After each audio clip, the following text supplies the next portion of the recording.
Ako ang ninang, hindi ako ang sponsored.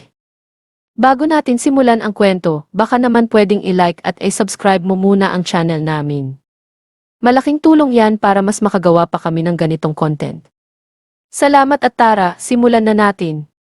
So, 27, have this dear friend, let's call her Jenny, 25, na mahilig manghingi pero hindi marunong magpasalamat.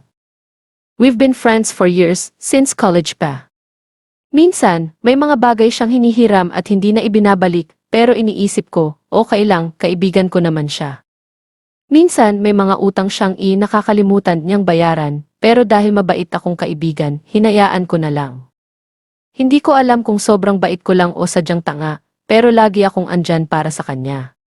Hindi naman ako naghihintay ng kapalit, kahit maliit lang na thank you, masaya na ako. Pero wala. Kahit kailan, never niyang inacknowledge ang effort ko. At nung dumating ang binyag ng anak niya, doon ko lang napagtanto kung gaano siya ka-ungrateful. One day, Jenny messaged me. Jenny, sis, ikaw naman ang ninang ng baby ko, di ba? Me, naman. Anong plano mo sa binyag? Jenny, ayun nga medyo tight sa budget. Baka pwede mo akong tulungan? Now, ako naman, since ninang ako and really love her baby, I said yes. Leah has mistake. Kasi ang akala ko, konting tulong lang ang hihingin niya. Pero hindi ko alam na ako na pala ang sasalo ng buong gastos. At first, okay lang. Sabi ko, I'll help with the venue and a bit of food. Pero habang papalapit ang binyag, parang ako na ang naging event planner. Ako ang naghanap ng venue. Ako ang nagbayad sa dekorasyon.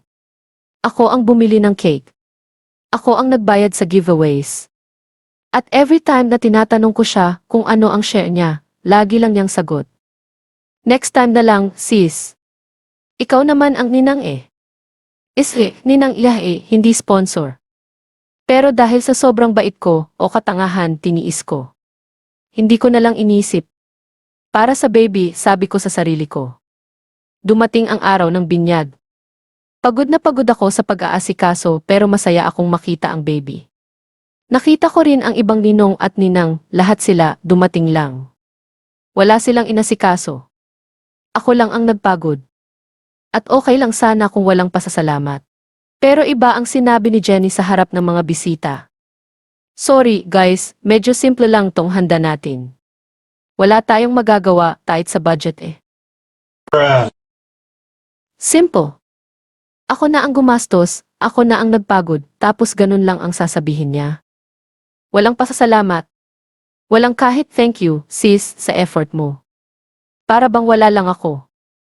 Pero ang pinakamasama, nung time na magpapakuha na ng picture, bigla niyang sinigawan ang sarili niyang asawa.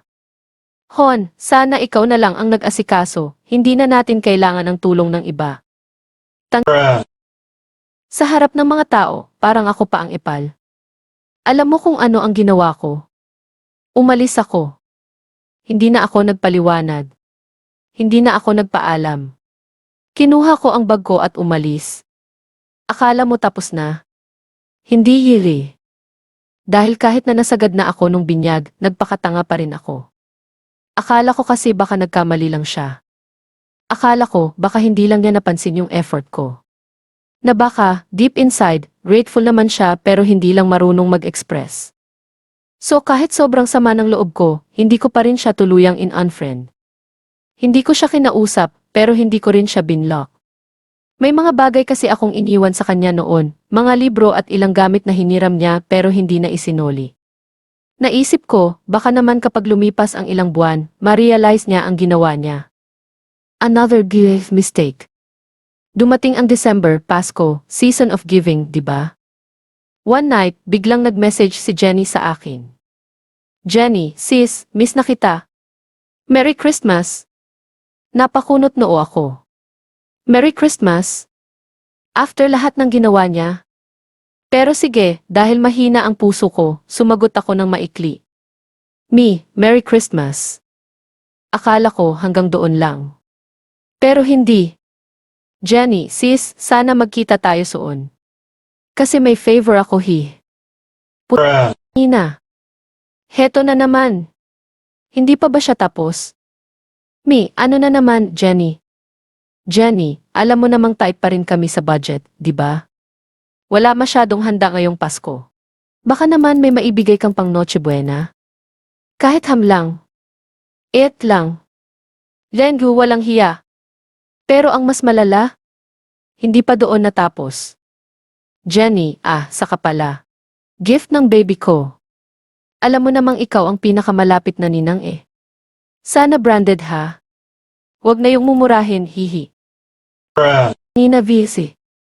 Branded din talaga? That was it, tapos na ang pagiging tanga ko. Mi, Jenny, nung binyag ng anak mo, halos ako ang gumastos ng lahat. Hindi mo man lang ako pinasalamatan. Wala akong narinig kundi reklamo mo na simple lang yung handa. Wala kang ginawa kundi ipasa sa akin lahat ng responsibilidad na dapat ikaw ang nag-aasikaso. Ni, thank you, wala. Mi, tapos ngayon, may gana ka pang humingi ng pang Noche Buena at branded na regalo. Na, Jenny. Hindi ako bangko. Hindi ako litien, hindi ako sugar mommy mo. Jenny, grabe ka naman, sis. Ang damot mo naman pala. Akala ko ba ninang ka? Akala ko ba best friend kita? O ng anak mo, hindi. At kung best friend kita, bakit parang ako lang ang nagbibigay? Nasaan ang effort mo bilang kaibigan? Wala na siyang nasabi. Ang next message na natanggap ko, block na ako. At alam mo, masaya ako. Fast forward to New Year, may common friend kami na nagbalita sa akin. Si Jenny. Wala nang ibang kaibigan. Lahat ng iba pa naming tropa, iniwasan na rin siya matapos nilang malaman ang ginawa niya sa akin. Apparently, ginamit din niya sila. May nautangan siya na hindi binayaran. May mga gifts siyang hinihingi na hindi man lang na-appreciate. At ang pinakakarma, naghiwalay sila ng asawa niya. Bakit? Kasi nalaman ng asawa niya na marami pala siyang nilolokong tao. Hindi lang ako. Marami. Sa huli, ang kagahamanan niya ang sumira sa kanya. At ako. Mula noon, natuto ako. Maging mabait, pero huwag magpakatanga. Magtulong kung kaya, pero huwag mong akuin lahat.